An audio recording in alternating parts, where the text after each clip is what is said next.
Hey guys నమస్తే.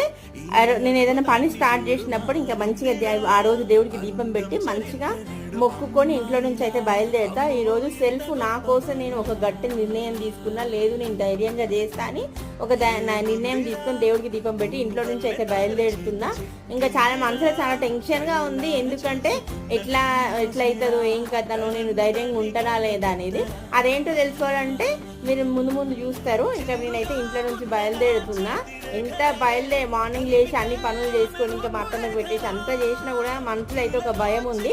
ఆ భయాన్ని మా హస్బెండ్ అయితే ఎప్పుడు వెంట ఉండి మొత్తం తీసేస్తాడు అనమాట. ఏం కాదు, అంత మంచి అవుతుంది, ఏం కాదు, టెన్షన్ పడకని. ఇంకా నేనైతే ఇంట్లో నుంచి బయలుదేరినాము, నేను మా హస్బెండ్. ఇంకా మా హస్బెండ్ సగం వరకు డ్రాప్ చేసి ఇంకా వెళ్ళిపోతాడు, నన్ను బస్ ఎక్కిచ్చేసి వెళ్ళిపోతాడు. అదేంటో నేను ఏం పని స్టార్ట్ చేయడానికి చూడాలంటే నెక్స్ట్ వీడియోని చూడండి. ప్లీజ్ సబ్స్క్రైబ్ చేసుకోండి. Thank you for watching.